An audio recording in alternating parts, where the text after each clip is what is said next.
Pemirsa, Kementerian Pendidikan dan Kebudayaan telah memberikan rekomendasi terkait penerimaan peserta didik baru jalur zonasi Bina RW.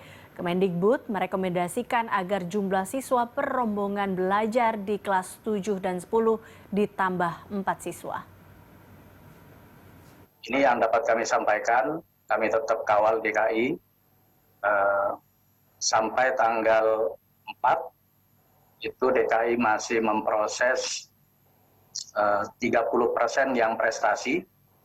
Kemudian tanggal 4 sampai 6 Juli itu ada jalur baru, zona Bina RW, itu menurut istilah DKI. Nah, nanti kalau masih ada yang tersisa, kami akan minta kepada Kepala Dinas menggunakan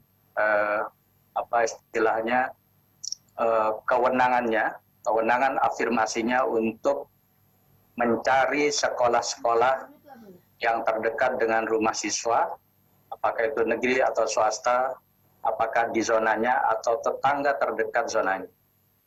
Oke, tadi kita baru saja mendengarkan terkait dengan ini tadi ada beberapa upaya di mana tanggal 4 ini masih pakai cara ini prestasi ya Bu ya.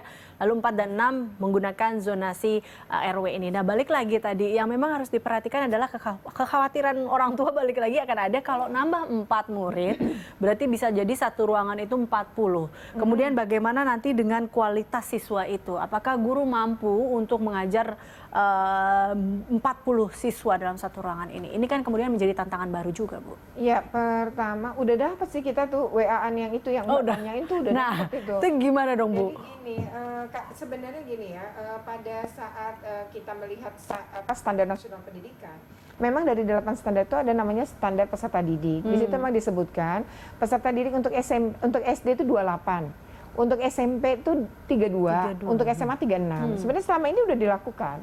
Nah, ini kan dalam kondisi kedaruratan sebenarnya ya. Karena tadi ada juknisnya tepat, tapi ada penerapan yang sedikit keliru tapi berakibat fatal bagi anak-anak yang berada pada zona terdekat tapi dia nggak dapat karena faktor usia. Kan ini punya hak, karena prinsipnya zona tadi. Nah, atas dasar itu maka menambah sekolah jelas butuh waktu panjang, menambah rombongan belajar berupa kelas juga belum tentu ada ruangannya, tetapi yang paling memungkinkan adalah menambah kursi. Dan memang itu sudah dipikirkan dalam arti kata ya KPAI, ya Kemdikbud, ini pilihan sulit juga bagi kami. Karena kan dalam standar nasional pendidikan terkait jumlah peserta didik ini kan jadi melampaui. Tetapi kalau ditanya apakah nanti efektif, menurut kami masih efektif. Dalam arti adalah asal tidak lebih dari 40. Tapi kalau rata-rata tadi menambah 4, sebenarnya SMP jadi 38, bukan 40. Yang 40 itu yang 36 tambah 4 di SMA. Nah, kalau kemudian ini bertambah segini, maka sesungguhnya ruang kelas kita itu memang sudah diciptakan untuk bisa menampung sebenarnya 40. Kita itu ruang kelas besar seperti sekolah-sekolah di Republik Rakyat Cina sebenarnya. Bahkan Cina tuh ada beberapa, kayak SD dia bisa mencapai 48 ya ada. Nah, kalau di kita kan nggak akan sampai sebegitunya gitu ya. Karena penduduk kita tidak sebesar mereka miliar gitu ya. Tetapi sebenarnya penduduk kita cukup tinggi terkait itu.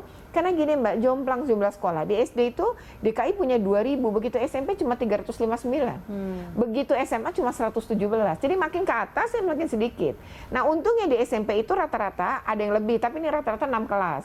Kalau SMA rata-rata itu bisa 8 kelas. Nah, artinya ada penambahan sebenarnya pada level di jumlah kelas, tapi karena jumlah sekolahnya sedikit tetap kurang. Nah, pada level SMP ini menurut kami kalau nanti efektivitas belajar seperti apa, menambah 4 kan berarti menambah orang dengan 2 kursi pada deretan itu. Karena saya seorang pendidik 24 tahun, ya saya juga pernah jadi kepala sekolah, menurut saya sih efektivitas tetap, kecuali angkanya lebih dari 40. Kalau hanya segitu, mudah-mudahan bisa. Dan ini kan dalam kedaruratan tahun ini. Mungkin kalau tahun ini jadi banyak, tapi tahun depan ya tentu tidak ditolerir penambahan ini kan. Semoga beres dia, tidak beres di tahun depan gitu, sehingga tidak perlu terjadi. Jadi ini hanya ada di angkatan ini. Dan menurut saya ini kan dalam kondisi kedaruratan karena ini juga pemenuhan hak-hak anak. Jadi menurut kami ini sudah win-win solution sebenarnya ya. Nah, ini juga tadi terkait dengan tidak meratanya beberapa sekolah ya. Tadi Bu Retno Anda bilang mungkin di RW ini ada sekolah, tapi di RW lain belum tentu ada Nggak ada. sekolahnya. Nah, itu dia. Nah, bisa jadi juga di RW ini penuh, di RW yang satu lagi Iya. kosong. Nggak ada yang minat, bisa Nggak ada jadi yang minat. kan, nggak ada yang daftar. Itu bisa nggak sih kemudian muncul ya takutnya ada jual beli kursi, terus kemudian di sini aja nih, ini boleh nih, atau tinggal sisa satu, mau nggak orang tua? Ini kemungkinan bisa terjadi tidak sih, Bu Kalau Retno? segala kemungkinan mungkin saja terjadi ya, tapi kalau menurut saya dengan online tidak. Karena kan sebenarnya pakai online. Nah kalau apalagi kalau ditambah pakai jarak. Misalnya pakai Google Map lah, atau kan dihitung garis lurus ya kalau Google Map.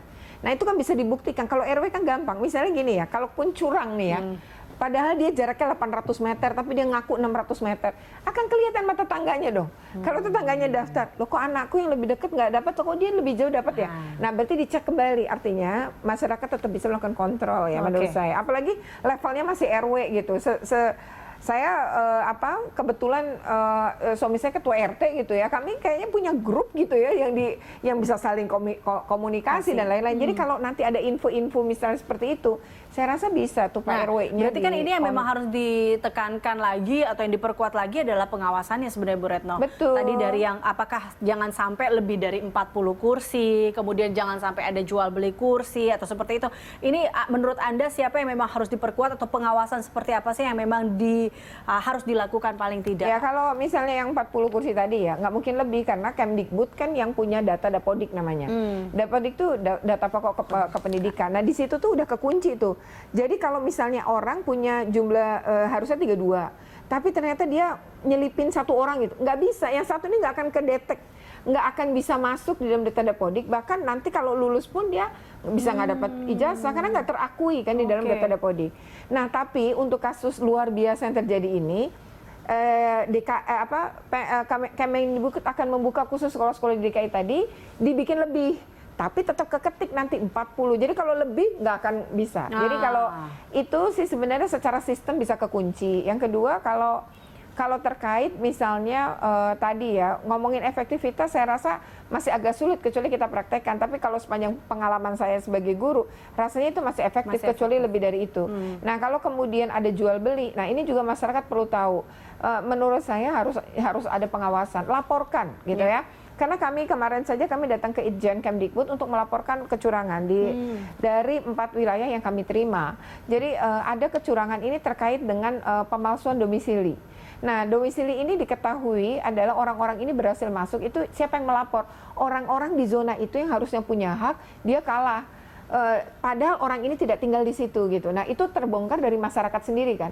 Mereka melapor ke KPAI, kemudian itu ada di Buleleng, ada di Medan, kemudian ada di ada kota Semarang, satu lagi Pekanbaru. Nah, ketika kemudian dikonfirmasi kepada pengadu, kemudian kami berhubungan dengan Itjen Kemdikbud, mereka melakukan investigasi. Artinya terbongkar juga dan itu bisa dibatalkan loh ya. Ini yang kasihan anaknya ya. Kalau kemudian sampai dibatalkan, ya, secara psikologis bagaimana?